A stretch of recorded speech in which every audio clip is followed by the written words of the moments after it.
हाय, मेरा नाम नैना है। चलो साथ में लंच करते हैं। दीप्ति,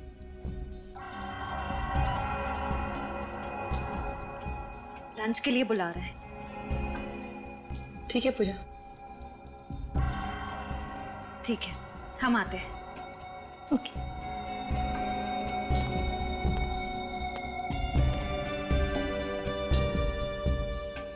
ये लाइब्रेरी बहुत बड़ी है, एक्स्ट्रा स्टाफ की जरूरत नहीं थी, फिर भी ट्रस्ट वालों ने तुम दोनों को यहाँ पर जॉब दी। अच्छी बात है। लेकिन हम लोग तो यहाँ बस कुछ ही दिनों के लिए हैं ट्रेनिंग पर। वैसे लाइब्रेरी में इतने ही स्टाफ मेंबर्स हैं या और कोई भी है? नहीं तो हम ही सब हैं, काम मैनेज हो जाता है। अब थैंक्स, मैं बाहर का पानी नहीं पीती, मैं अपना पानी खुद कैरी करके चलती हूँ। क्यों? आपका पानी हमारे पानी से अलग है क्या? हाँ, ये पानी घर से लेके आती है, इसे बाहर के पानी से एलर्जी है। पानी से एलर्जी? कहीं आप मजाक तो नहीं कर रही? वो मजाक नहीं कर रहे, सच्ची बोल रही है। एक्चुअली क्या है, मैं अगर क्लोरीन का बाहर का पानी पीऊँ तो उससे मेरी मौत भी हो सकती है। इसके रोगी को पानी से एलर्जी होती है और इस इंसान को इतनी खुजली होती है कि कई बार तो इसकी मौत हो जाती है खुजली की वजह से। ये पेशेंट्स पानी पी सकते हैं? पी सकता है, लेकिन सिर्फ मिनरल वाटर। अगर जरा सा भी क्लोरीन का पानी पिया तो पूरे शरीर में बुरी तरह से रैशेज हो जाते हैं। क्या? I am so sorry. No no, it's okay.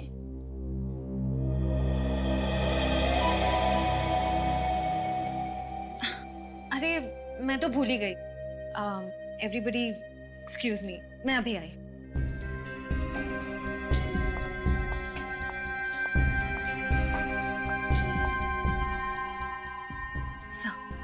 Sir, नैना वही लड़की है जिसे केशवनाथ जी अपना वारिस बनाना चाहते थे। क्या वसीयत उसके हाथ लग गई? नो, फिर तो वो नैना पर हमला करने की जरूर कोशिश करेगा। डोंट वरी सर, हम नैना पर नजर रखेंगे। Yes sir. नैना, बैठो। तुमने अभी तक वो लिस्ट नहीं बनाई। रजिस्टर में नए बुक्स के स्टॉक की एंट्री करनी थी, वो कब करोगी? सर वो मुझे कुछ नहीं सुनना है। आप सब घर जा सकते हो, लेकिन नैना, तुम अपना काम खत्म करके ही घर जाओगे। Okay sir.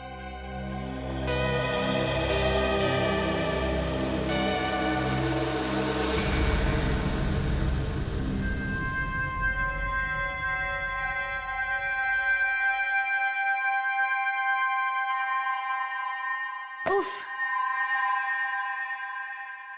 11:30 बज गए। ये भी कोई तरीका है काम करवाने का? ये मैनेजर नहीं, हिटलर है, हिटलर। कल ना मैं इसकी लाइब्रेरी की ट्रस्टी से जरूर शिकायत करने वाली हूँ। और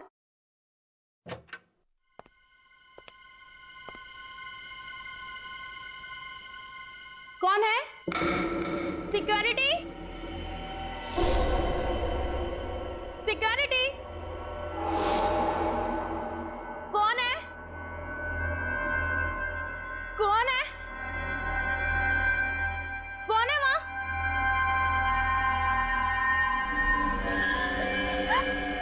कौन हो तुम?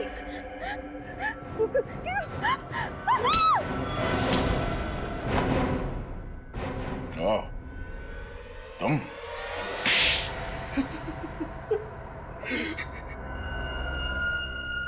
मैंने रात दिन इसलिए मेहनत नहीं की थी कि मेरे ससुर जी अपनी सारी जायदाद अपने किसी दूर के रिश्तेदार को खैरात में दे दे। मुझे शर्म आती है तुम्हें अपना दामाद कहते हुए। और आप अपनी सगी बेटी को छोड़कर किसी दूर के रिश्तेदार को अपनी सारी जायदाद कर देते हो, वो क्या अच्छा था? शुरू से बता हुआ क्या? हाँ, मैंने वो दो गुंडे केशवनाथ जी को फार्म हाउस पर मारने के लिए भेजे थे, मगर वो दोनों उस आग में जलकर राख हो गए। फिर मुझे पता चला अमन मुझसे कुछ छुपा रहा है, इसलिए मैंने उस पर नजर रखना शुरू कर दिया। फिर मुझे पता चला कि केशवनाथ जी और शिमोना उस आग में नहीं जले थे, दोनों बच गए थे। और सब सब उस विल को मुझसे छुपा रहे थे। और अमन को पता चल गया था तुम्हारे इरादों के बारे में, इसलिए उसने खुफिया तरीके से शिमोना को वो वसीयत कहाँ है ये बता दिया। और इसी चक्कर में वो बिंदु मारी गई, जिसे तुमने यहाँ सिर्फ इसलिए भेजा था कि वो ये पता लगाए कि वो रिश्तेदार है कौन जो यहाँ काम करती है ना? केशवनाथ जी के फार्म हाउस में आग किसने लगाई? वो आग मैंने लगाई थी सर, ताकि लोगों को लगे कि केशवनाथ जी और शिमोना और प्रणय उस आग में तीनों जलकर मर गए। अब तुम सारी जिंदगी जेल के सलाखों के पीछे अपने गुनाहों की गिनती करते रहना।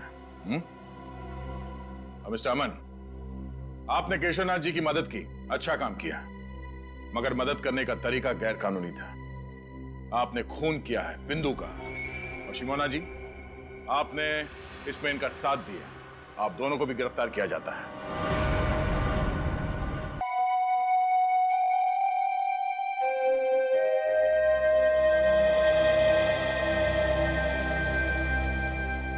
केशव जी, आप जो कर रहे हैं ना, मुझे नहीं लगता आप सही कर रहे हैं।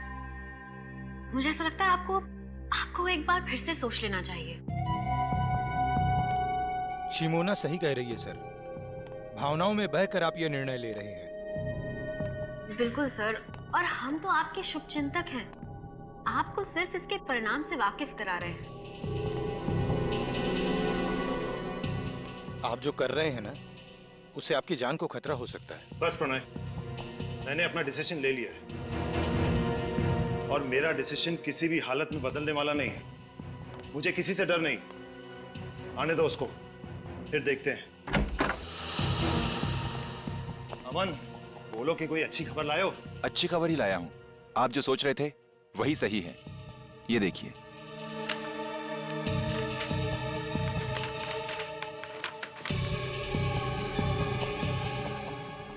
शिमोना, वो कागजात देना।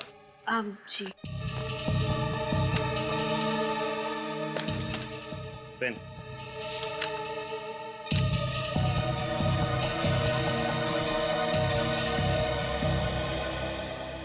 केशवनाथ जी, आपका काम हो गया, अब आप बेफिक्र हो जाइए।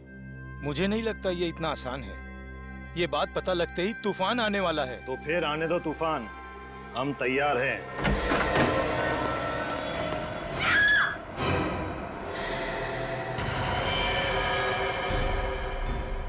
तुम्हें चेतावनी दी गई थी मिस्टर केशव, और चेतावनी सिर्फ एक बार दी जाती है, अगली बार तो सिर्फ गोली।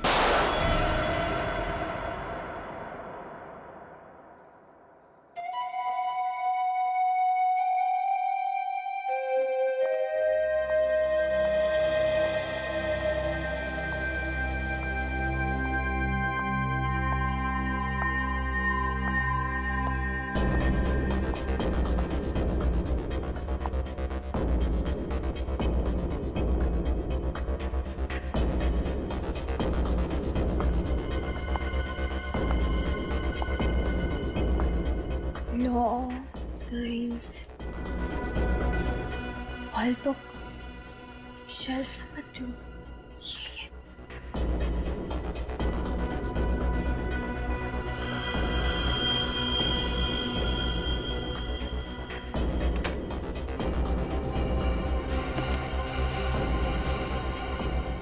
The World Atlas and Encyclopedia, यही बुक है।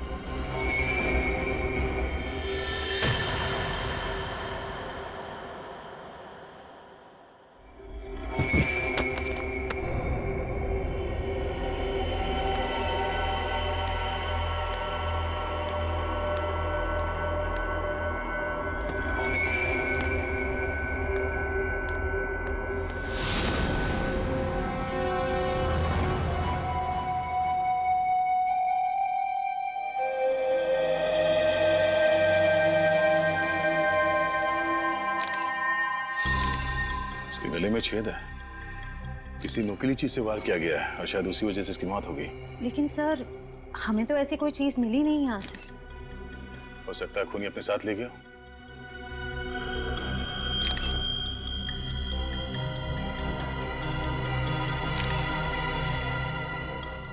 सर, कोई मोबाइल, कोई आईडी कार्ड नहीं है। सर, एक मिनट।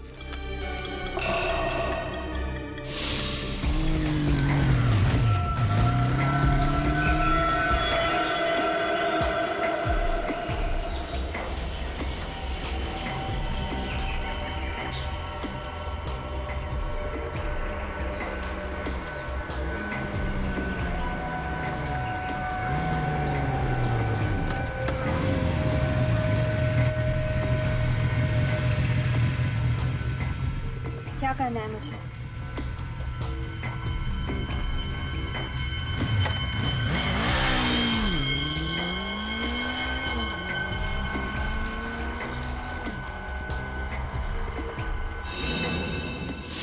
ये चिट्ठी इसकी जेब से मिली है।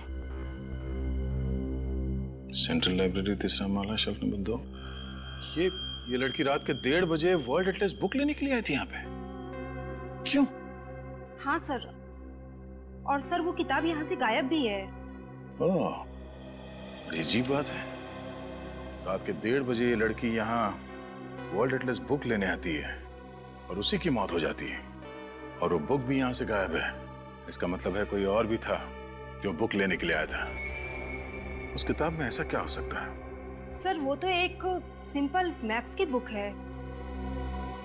बुक भले ही सिंपल हो, लेकिन कोई ना कोई बात तो जरूर है सर।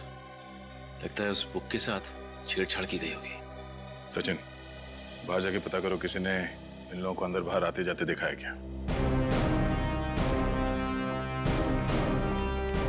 ये वर्ल्ड एटलस बुक आखिरी बार कौन लेके गया था? सर एक मिनट।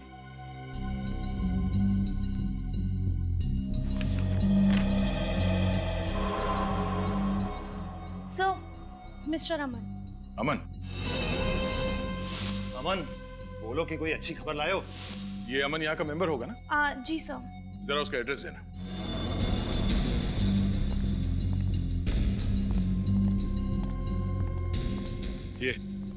ये पीछे का गेट तो हमेशा बंद रहता है। अगर वो लड़की यहाँ से आई है इस तरफ से, वो जो औरत कैंडल बेच रही है उसे पता होगा। लो पूछते हैं।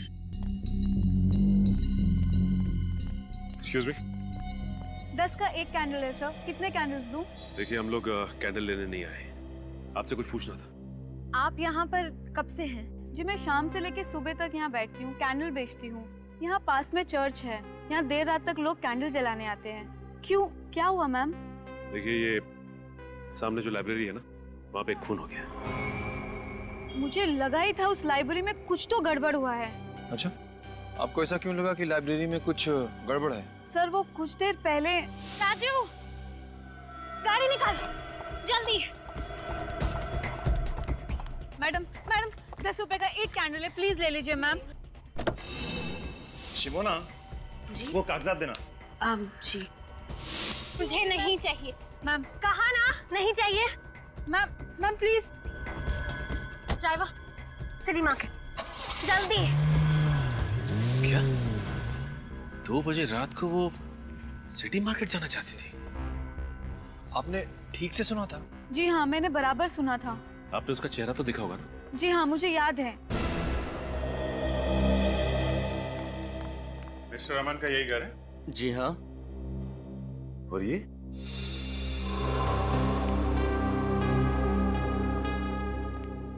क्या आप यही अमन जी हैं? हाँ सर, इन्हें मैंने हाल में कहीं देखा है। हाँ सर, चेहरा जाना पहचाना लग रहा है, लेकिन याद नहीं आ रहा है कहाँ देखा है सर। जरूर देखा होगा। अमन सर बहुत बड़े वकील हैं। आपने टीवी पर किसी इंटरव्यू में देखा होगा उन्हें। अच्छा। तो आपके साहब बड़े वकील हैं? हाँ। कहाँ गए? ऑफिस? नहीं, आज सुबह वो अपना सामान लेकर के शहर से बाहर चले गए। इस अमन जी ने आखिरी बार लाइब्रेरी से वर्ल्ड एटलस की किताब ली और लाइब्रेरी में वापस कर दी। इसके बाद से गायब है। अमन जी का कमरा कहाँ है?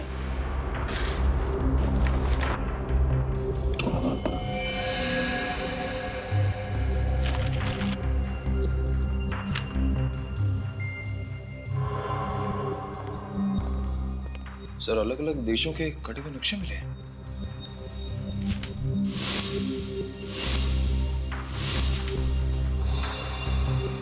सर, ये सारे कटे हुए नक्शे तो सर वो तो एक सिंपल मैप्स की बुक है। वर्ल्ड एटलस बुक है? अमन जी ने इसे कैंची से इस तरह से काटा क्यों होगा? उस वर्ल्ड एटलस बुक को हथियार बनाने के लिए।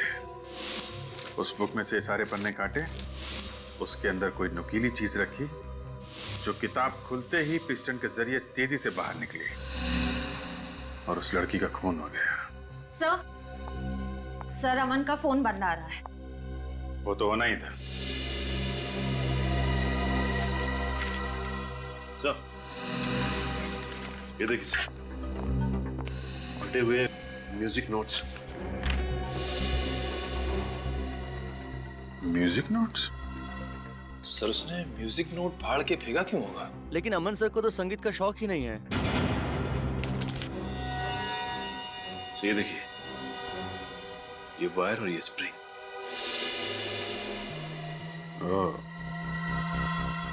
मिस्टर अमन का लाइब्रेरी से वर्ल्ड एटलस बुक का लाना, उसके पन्नों के साथ छेड़छाड़ करना और वापस बुक लाइब्रेरी में रख देना। उसके बाद एक लड़की का लाइब्रेरी में से उसी बुक को लेना और उस बुक से उसका खून हो जाना और मिस्टर अमन का गायब हो जाना। ये कोई इत्तेफाक नहीं है, साजिश है, साजिश। सोची समझी साजिश। रात के 1:30 बजे एक अनजान औरत सेंट्रल लाइब्रेरी में घुसती है और वहां से एक ऐसी किताब उठाती है जिसके अंदर हथियार छुपा के रखा गया था और शायद कोई संदेशा भी। और उसी हथियार से उस अनजान औरत का खून हो जाता है। फिर कोई वो किताब चुरा लेता है, वो भी एक अनजान औरत। सर, मुझे ऐसा लगता है कि दोनों औरतों को वर्ल्ड एटलस की जरूरत होगी और बुक एक ही थी, इसलिए दोनों में झगड़ा हो गया। दूसरी वाली औरत ने पहली वाली को मार दिया और बुक ले ली। सर, रात के 1:30 बजे एटलस को लेकर दोनों औरतों के बीच में झगड़ा हुआ और एक ने दूसरे को मार दिया। केस खत्म, है ना? वाह। सर, अजीब बात यह है कि लाइब्रेरी से किताब चुराने के बाद वो औरत अपने ड्राइवर से कहती है कि वो उसे सिटी मार्केट लेकर जाए। सर, इतनी रात में सिटी मार्केट में ना तो कोई दुकान खुली होगी, ना ही कोई कॉफी शॉप। वही तो रजत, वही तो समझ में नहीं आ रहा है कि क्यों। सर, ऐसा भी तो हो सकता है कि वो औरत सिटी मार्केट के आसपास ही कहीं रहती हो। नहीं सूरज, अगर ऐसा होता तो वो अपने ड्राइवर से कहती कि हम घर ले चलो। सिटी मार्केट ही क्यों? सिटी मार्केट ही क्यों? उस औरत के बारे में क्या पता चला जिसका लाइब्रेरी में खून हुआ? सर, अभी तक तो कुछ पता नहीं चला है। सर, उसके लापता होने की भी किसी ने कंप्लेंट दर्ज नहीं करवाई है। हम लोग क्रिमिनल रिकॉर्ड चेक कर रहे हैं। सर, ये स्केच बन गया। सर, यही वो अनजान औरत है जो बुक लेकर भागी थी।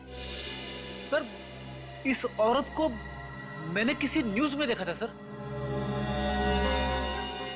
न्यूज में?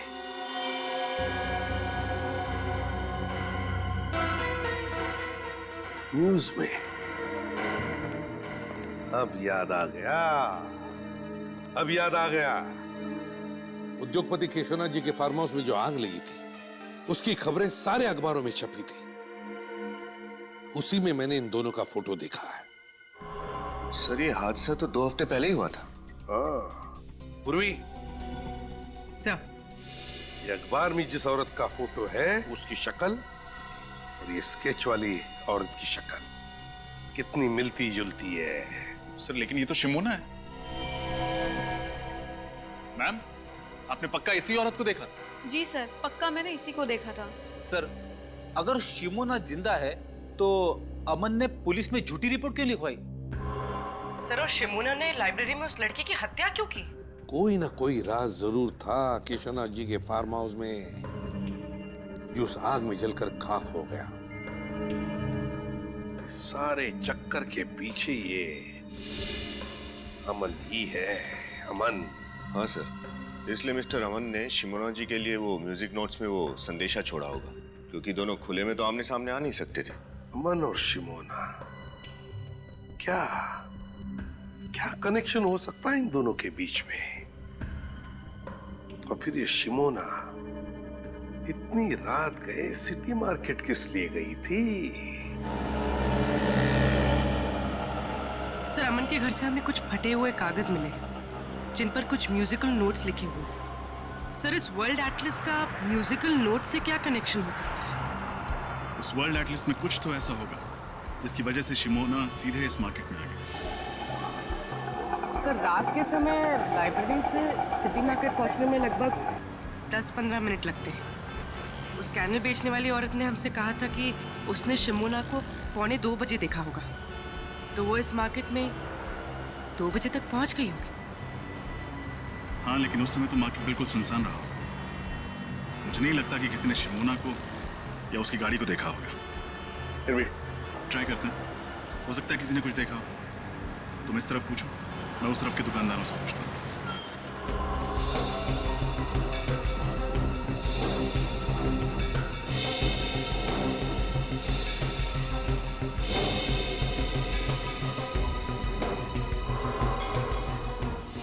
सर आखिर आप क्या ढूंढ रहे हैं? हम कह रहे हैं ना कि अमन सर ने कोई गैर कानूनी काम नहीं किया है। गैर कानूनी काम नहीं किया तो फिर अचानक क्यों गायब हो गए? मुझे नहीं पता। कोई भी वकील बिना किसी को बताए अपने सारे कोर्ट केसेस छोड़ के वेकेशन पे तो जाएगा नहीं, और अगर जाएगा तो कम से कम अपनी पर्सनल सेक्रेटरी यानी आपको तो बता के जाएगा। लेकिन उन्होंने मुझे कुछ नहीं बताया। और अगर नहीं बताता है तो इसका मतलब है कि वो कोई गलत काम कर रहा है और वो नहीं चाहता है कि उसके बारे में किसी को पता चले। नहीं, अमन सर कभी कोई गलत काम नहीं कर सकते, और वाकई में हमें नहीं पता है कि वो गए कहाँ हैं। इतना जरूर पता है कि वो हमें कांटेक्ट जरूर करेंगे, वो भी सही समय पर।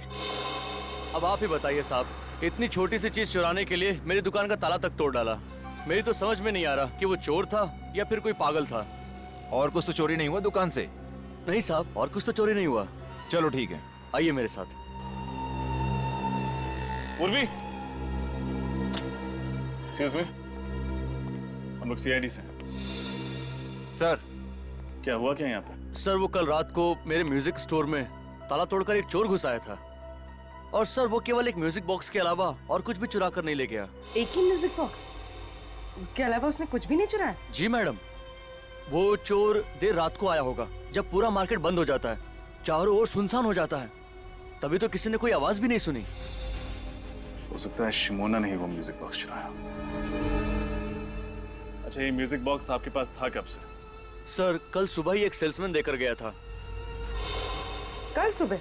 जी मैम, उस सेल्समैन ने बतौर सैंपल वो म्यूजिक बॉक्स मेरे पास रखा था और कहा था कि एक म्यूजिक कंपनी ने एक नया आइटम लॉन्च किया है, वो म्यूजिक बॉक्स में कस्टमर को दिखाकर मैं और 20 के ऑर्डर भी ले लूंगा। और उसने कहा कि वो 2 दिन के बाद आएगा ऑर्डर लेने के लिए, तभी वो सैंपल वाला म्यूजिक बॉक्स लेकर जाएगा। सर उसने वो सैंपल पीस बेचने के लिए मना किया था। अब आप ही बताइए मैं उसको क्या जवाब दूंगा। ये सेल्समैन पहले भी आया था आपकी दुकान पर? जी नहीं सर, वो सेल्समैन हमारे लिए नया था, पहले कभी नहीं देखा। यही था? हाँ सर, यही था वो आदमी। Thank you. मुझे लगता है अमन यहाँ सेल्समैन बनकर आया और उसने इस दुकानदार को वो म्यूजिक बॉक्स बतौर सैंपल दिया ताकि ये दुकानदार उसे बेच ना पाए और शिमोना आकर उसे चुरा ले। सर जरूर उस किताब में कोई कोड या मैसेज होगा जिसमें लिखा होगा कि शिमोना को म्यूजिक बॉक्स इस मार्केट से चुराना है। लेकिन सेंट्रल लाइब्रेरी से सिटी मार्केट, सिटी मार्केट से म्यूजिक बॉक्स, ये कोड्स का चक्कर कुछ समझ में नहीं आया।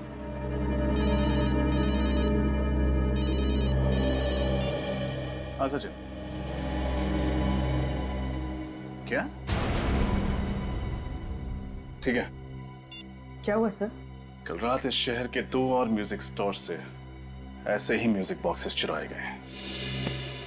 अमन जी का और शहर के जाने माने स्टील बैरन मिस्टर केशव नाथ, इनके बीच क्या रिश्ता था? सर मिस्टर केशव नाथ अमन सर के क्लाइंट थे और वो अक्सर हमारे ऑफिस में आया करते थे। अमन सर मिस्टर केशव नाथ का लीगल काम संभाल रहे थे जो गुप्त रखा गया था। जी सर, और इसी सिलसिले में एक दिन उनकी बेटी मीनार भी हमारे ऑफिस में आई थी सर। मीनार तुम?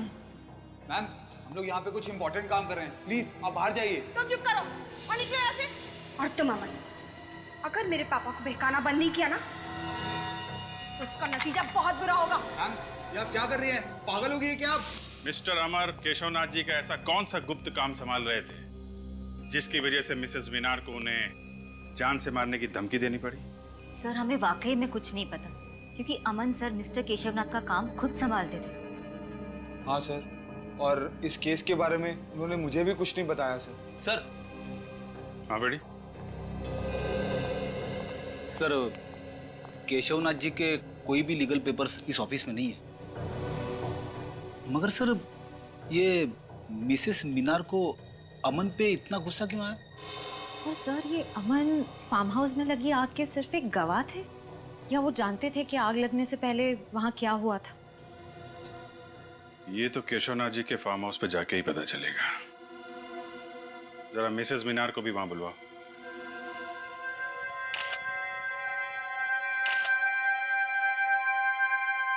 आप लोग इस पूछताछ से हमें कब बख्शेंगे?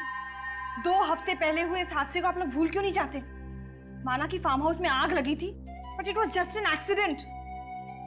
रिलैक्स मीनार, रिलैक्स। सीआईडी वाले आपके पापा का फार्म हाउस का तलाशी लेना चाहते हो तो लेने दो, उन्हें उनका काम करने दो। थैंक यू मिस्टर भास्कर, कम से कम आप हमारे काम को समझते हैं। देखिए मिसेस मीनार, हम सिर्फ अपनी ड्यूटी कर रहे हैं। इस फार्म हाउस में जो आग लगी और जिसमें आपके पिताजी और उनके 2 एसोसिएट जल के मर गए, आपको ये मालूम होगा कि उसकी रिपोर्ट मिस्टर अमन ने लिखवाई थी। तो हुआ ये है कि मिस्टर अमन अभी लापता हो गए हैं। और सिर्फ इतना ही नहीं, सेंट्रल लाइब्रेरी में हुए एक गुमनाम लड़की के कत्ल में भी उसका हाथ है। मुझे ये नहीं समझ में आ रहा कि एक लाइब्रेरी में हुए कत्ल का इस फार्म हाउस के जलने से क्या मतलब है?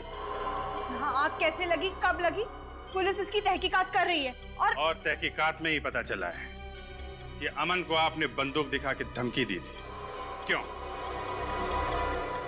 क्योंकि अमन एक नंबर का धोखेबाज है। उसने मेरे पापा की आंखों में धूल झोंक कर करोड़ों रुपयों का कबूल किया है। और इससे आप ये कैसे कह सकते हैं कि मैंने अमन को कुछ किया है? ठीक है, फिलहाल अभी हम आपकी बात पर विश्वास कर लेते हैं, लेकिन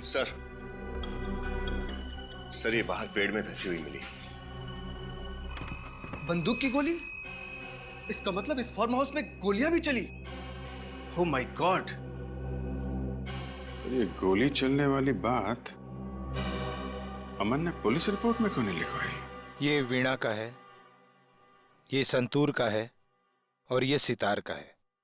ये तीनों एक ही राग पर है, लेकिन इनके वाद्य यंत्र अलग अलग हैं। मैं आपको इनके राग सुनाता हूं।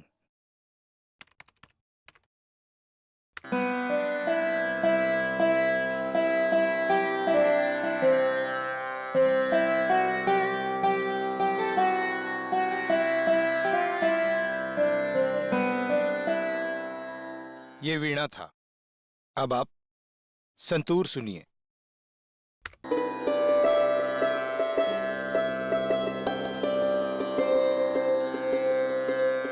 ये सितार का है।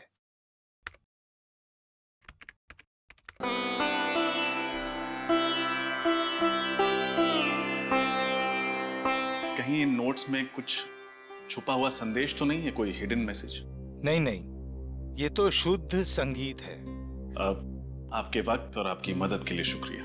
नमस्कार। ये अमन तो एक वकील है ना, तो भला एक वकील शिमोना को शास्त्रीय संगीत के जरिए अपना मैसेज क्यों भेजेगा? सर, और शिमोना ने वही म्यूजिक बॉक्सेस चुराए हैं जिसपे ये एक ही राग 3 अलग अलग म्यूजिकल इंस्ट्रूमेंट्स पे बजाए गए हैं। सर, हो सकता है कि इन 3 अलग अलग इंस्ट्रूमेंट से बजाया गया राग किसी व्यक्ति या किसी जगह के बारे में इशारा कर रहा हो। अब बस ये पता करना है कि संगीत के ये सुर किस जगह या फिर किस इंसान से जुड़े हुए हैं। मिसेस मीनार, अब तो आपको यकीन हो गया होगा कि फार्म हाउस में आग लगना कोई हादसा नहीं था। यहाँ पे गोलियां चली थी, गोलियां। सर। हाँ बेटी।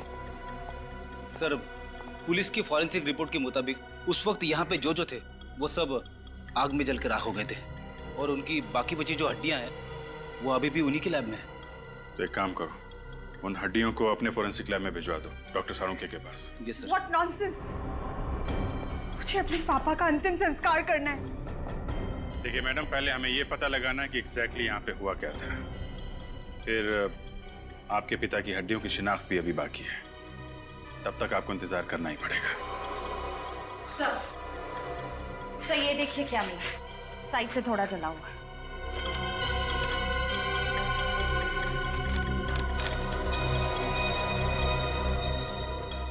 DNA print. हड्डियां तो बुरी तरह जल गई हैं। इनके चेहरे अच्छे से बन पाएंगे? हाँ अभिजीत, इस फेस कंस्ट्रक्शन सॉफ्टवेयर के जरिए अब मौका वारदात पर पाई गई खोपड़ी का फेस कंस्ट्रक्ट करने की कोशिश तो करो।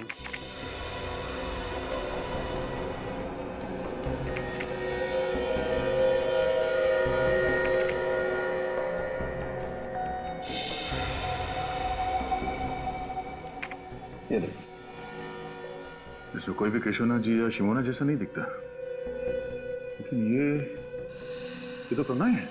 यानी कि प्रणय वाकई में उस रात जल के मर गया था? नहीं फ्रेडी, प्रणय की मौत गोली लगने की वजह से हुई। और ये दोनों कौन है? वीरे, जरा इन लोगों को बुला के लो। आइए।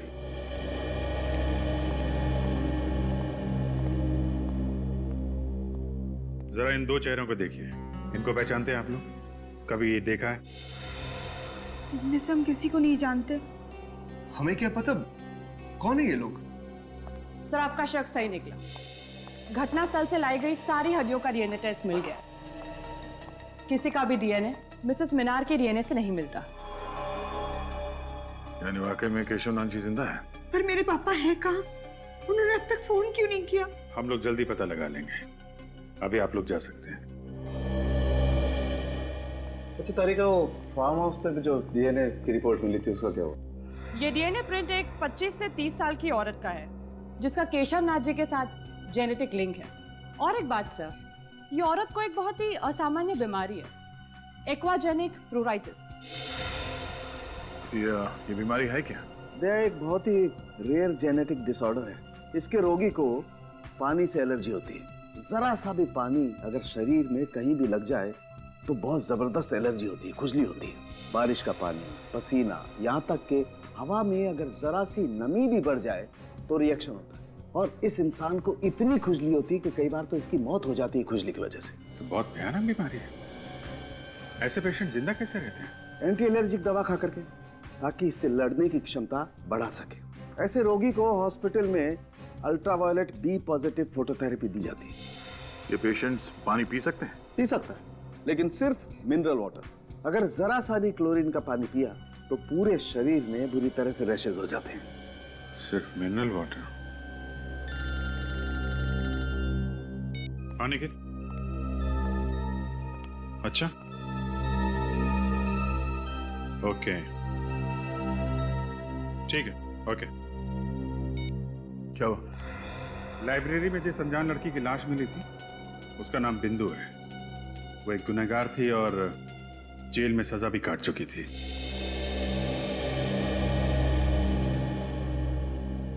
सीआईडी मुंबई टीम से आपसे सुबह फोन पे बात हुई थी। यस सर, बैठिए ना।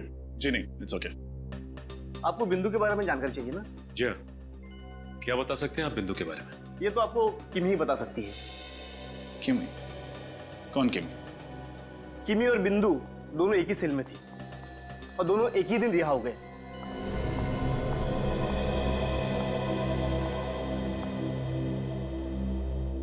किमी देखो, हम तुम्हें डराने या धमकाने नहीं आए हैं। हम बस ये जानने आए हैं कि तुम बिंदु के बारे में क्या जानती हो। वो बिंदु क्या?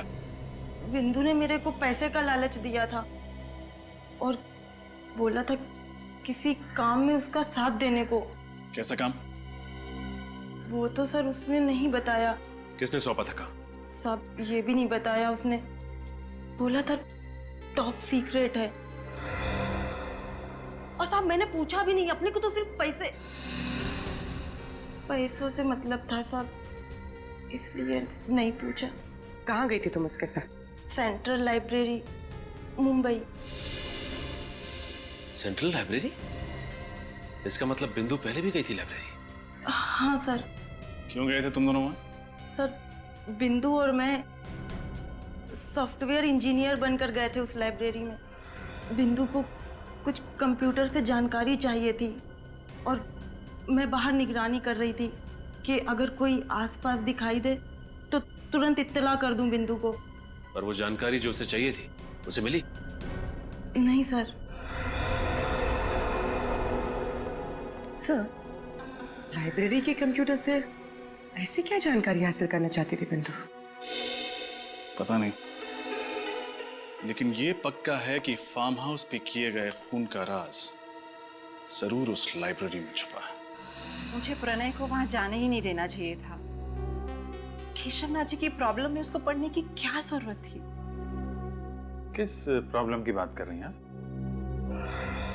प्रणय और शिमोना केशवनाथ जी के बिजनेस एसोसिएट थे। केशवनाथ जी को अपनी बेटी मीनार पर बिल्कुल भरोसा नहीं था, इसलिए वो चाहते थे कि अपनी जायदाद को किसी ट्रस्ट में रख दे। प्रणय और शिमोना उन्हें मनाने की बहुत कोशिश कर रहे थे कि अपनी बेटी के साथ ऐसा ना करें। और मीनार को केशवनाथ जी के इस फैसले के बारे में मालूम था क्या? जी, ये तो मैं नहीं जानती, लेकिन फार्म हाउस में आग लगने के एक हफ्ते पहले प्रणय ने मुझसे कहा था कि केशवनाथ जी ने अपनी जायदाद को ट्रस्ट में देने का फैसला बदल दिया है। और उसकी वजह? क्योंकि उन्हें कोई और वारिस मिल गया था। नया वारिस? हाँ, केशवनाथ जी को वसीयत बनाने से पहले उसके बारे में कुछ कंफर्म करना था। ये डीएनए प्रिंट एक 25 से 30 साल की औरत का है जिसका केशवनाथ जी के साथ जेनेटिक लिंक है। इसका मतलब वो डीएनए प्रिंट उस दूसरी लड़की का था जिसे केशवनाथ जी अपनी जायदाद का वारिस बनाना चाहते थे। क्या प्रणव जी ने उस नए वारिस का नाम बताया था आपको? यही पता करने के लिए तो वो फार्म हाउस गए थे उस दिन, लेकिन फिर वापस ही नहीं आए। मतलब ये सारा केस केशवनाथ जी की जायदाद से जुड़ा हुआ है, जो अपनी बेटी को नहीं बल्कि किसी और रिश्तेदार को देना चाहता है। और वो डीएनए प्रिंट जो केशवनाथ जी के जले हुए फार्म हाउस से मिले वो उसी रिश्तेदार के होंगे। किसी के डीएनए प्रिंट मिलने से ये कैसे साबित होगा कि वो केशवनाथ जी के रिश्तेदार के हैं? सूरज, इंसान दो ही वजह से डीएनए टेस्ट करवाता है, या तो उसे रिश्ता साबित करना होता है या फिर बीमारी के बारे में, जेनेटिक बीमारी के बारे में पता करना होता है। लगता तो यही है कि केशवनाथ जी ने डीएनए टेस्ट के जरिए रिश्तेदारों की पहचान करने की कोशिश की है। हमें ये कैसे पता चलेगा कि वो डीएनए प्रिंट किस रिश्तेदार का है? किमी बता रही थी कि बिंदु और वो जब जेल से छूटी तो दोनों सेंट्रल लाइब्रेरी में गई थी उस कंप्यूटर से कुछ इंफॉर्मेशन निकालने के लिए। सर, इसका मतलब वो 25-30 साल की लड़की जिसे डीएनए रिपोर्ट के मुताबिक पानी की एलर्जी है, वो इसी लाइब्रेरी में काम करती है? एग्जैक्टली। मतलब सर, हमें ना सिर्फ केशवनाथ जी, अमन और शिमोना को खोजना है, बल्कि लाइब्रेरी में काम करने वाले उस गुमनाम वारिस का भी पता लगाना है। ये केशवनाथ जी, अमन और शिमोना को ढूंढेंगे कैसे?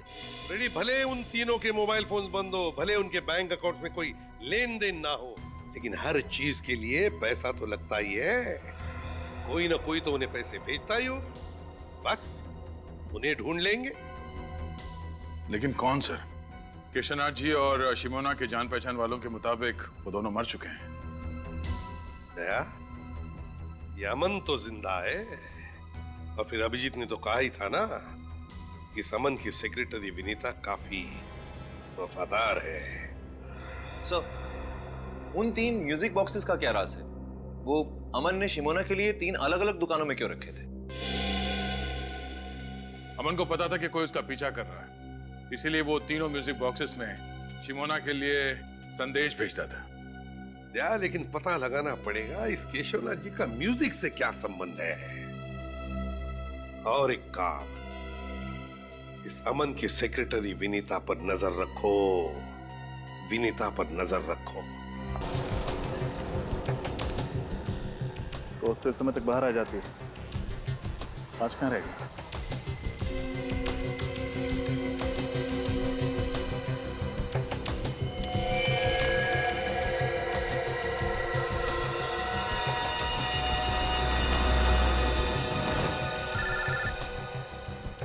सर, ये पैदल ही आई है, शायद ऑटो का वेट करे। अच्छा,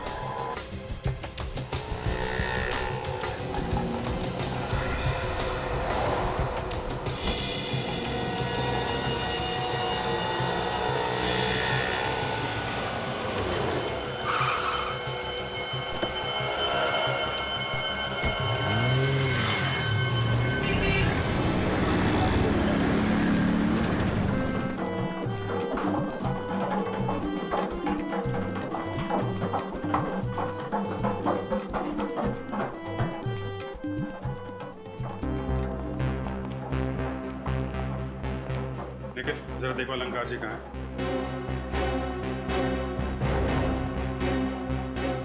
अरे भाई वो संतूर का क्या हुआ? अलंकार जी। जी अलंकार जी, हम सीआईडी से हैं और आपसे कुछ पूछताछ करना चाहते हैं। जी पूछिए। इस म्यूजिकल स्कूल को बनाने वाले केशवनाथ जी के फार्म हाउस में जिस दिन आग लगी, उस दिन वो आपसे 2 बार मिलने आए थे, क्या ये सच है? जी हाँ, ये बात सच है। शिमोना यहाँ 3 म्यूजिकल बॉक्सेस लेकर आई थी। कहाँ है वो बॉक्सेस? अब उस लड़की का नाम शिमोना है या नहीं मुझे पता नहीं, मैंने तो कभी पहले उसे देखा तक भी नहीं। वो यहाँ बॉक्स लेकर आई थी या नहीं? एक लड़की आई तो थी। केशवनाथ जी और अमन के कहने के मुताबिक मैंने वो बॉक्सेस लेके चेक करके अपने पास रख ली। हमें वो बॉक्स चेक करना है।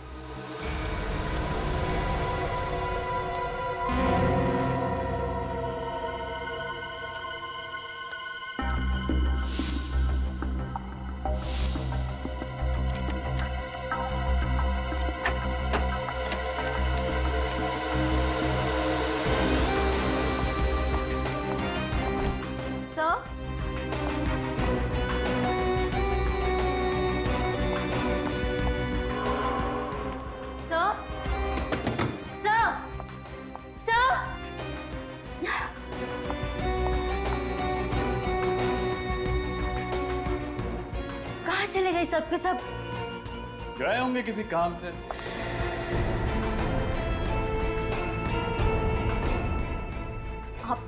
आप लोग यहाँ?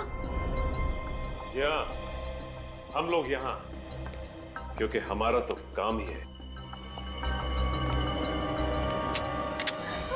गुनहगारों को पकड़ना। लेकिन मैं गुनहगार नहीं हूँ। मैं सच में गुनहगार नहीं हूँ। कुछ नहीं किया है मैंने। गोली मत चलाना प्लीज। बंदूक पीछे रखो। वो डर लगता है मुझे बंदूक। और झूठ बोलने से डर नहीं लगता? मुझे माफ कर दो सर। मैंने झूठ कहा था कि मैं अमन सर के बारे में कुछ नहीं जानती। मैं तो सिर्फ उनके ऑर्डर्स को फॉलो कर रही थी। अमन सर, मिस्टर केशवनाथ और शिमोना मैडम यही छुपे हुए थे। इसका मतलब ये तीनों इस षड्यंत्र में मिले हुए थे। तुम्हारे पास अमन और शिमोना का नंबर होगा? हाँ सर। फोन लगाओ, पूछो कहाँ है।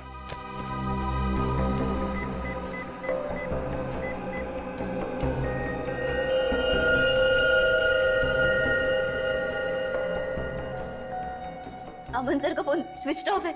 शिमोना का नंबर ट्राई करो।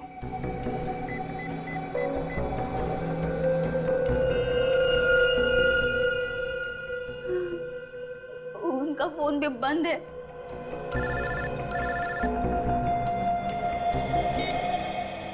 Yes sir.